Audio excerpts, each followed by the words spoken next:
to CRE Fast Five, where we detail hot topics in commercial real estate in 5 minutes or less.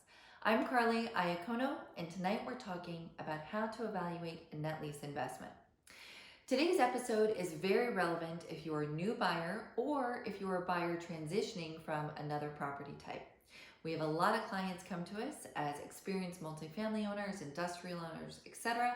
So if you're new to net lease investing, please watch the whole episode. It will be very valuable.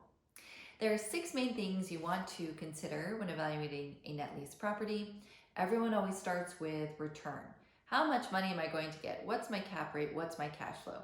Quick side note, cap rate, if you're not familiar, is your net operating income divided by your purchase price. It's equal to your unleveraged return in year 1. Okay, quick background. So return is very important, and you should both be considering your unleveraged cap rate return, and you also should be considering your leveraged return if you're contemplating taking on debt. Interest rates are historically low, and we often can get a nice spread between the interest rate and the cap rate, thereby increasing your overall return on equity. So don't be scared of debt, especially in today's market. So return, first one everyone talks about, but it is not the only consideration. The second thing you should be considering is your tenant. Maybe that should really be first, actually. Who's your tenant? Do you believe in their business model? Do you think they're Amazon proof? Are they going to be here in the future? Are they adding locations? How do their corporate financials look? Now, net lease properties is a very broad part of the market. It's basically any tenant or any business you see when you drive down the street that has a national presence. All of those corporations are typically under net lease structures, and that building is owned by an individual investor, a REIT, but it is a third party on a net lease investment. So anything you can think of, Home Depot, DaVita Dialysis, Walmart, Wendy's, Taco Bell, Dunkin' Donuts, even Sky Zone, anything that you see could be a net lease investment. So first and foremost, make sure you believe in your tenant, make sure you think their business is strong and they're expanding.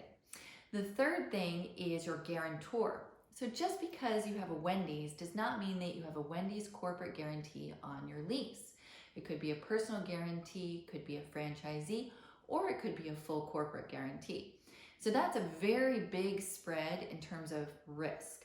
If you have a personal guarantee, that's typically seen as the most risky, followed by franchisee, followed by corporate being the most secure. However, before you write everything else off and say, I only want a corporate guarantee, make sure you're understanding that there are some very strong franchisees out there. In fact, some franchisees are actually publicly traded and have hundreds and hundreds of locations. So just be aware of the different structures and know that there's a wide range of strength within those 3 different fields. The next thing you should be considering is your lease structure. Is it double net? Is it triple net? Are there any landlord responsibilities? And what are the increases throughout the term? So the great thing about net lease properties is that the lease is set. You're not renegotiating with your tenant every few years.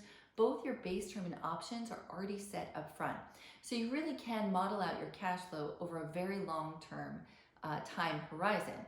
But you want to understand your lease structure. First, the increases. So do you have 10% increases every 5 years? Are your increases tied to CPI? Is it flat for a period and then there are increases later on? All of that will obviously directly impact your cash flow throughout your whole period. The second part of the lease structure that you need to look at is the actual structure of the lease. Are there any management responsibilities? So anything that is a management responsibility over the long term leads some level of ambiguity in the deal, which will give you an increased sense of risk and thereby typically a higher return. So we'll often see a 25 to 45 basis point spread on something that's double net versus absolute net, all other factors considered. So if you're looking for something very passive, be careful when you're looking at double net deals because you will have some measure of involvement in that property. The next one is your location. Obviously, you are still buying real property. Do not lose sight of this. So many investors do. At the end of the day, a lot of the value is tied to your tenant, tied to your lease term, tied to the structure, tied to your return, all the things that we've talked about. But you are still buying actual physical real estate. So you want to make sure your demos are good. You want to look at your traffic count. You want to consider the releasability of the site. You want to look at your market rent and how it compares to other tenants in the area. You want to really understand your real estate and make sure that there is intrinsic residual value for your real estate with or without that tenant. So I think we've covered it. Really the big things: tenant, guarantor, lease term, lease structure, location, and return. Again, if you're a new investor, give us a call. We're happy to help you wade through the muck out there and the thousands and thousands of choices that you have and find the absolute right investment for you. That was CRE Fast Five. I'm Carly Iacono. We look forward to seeing you again soon.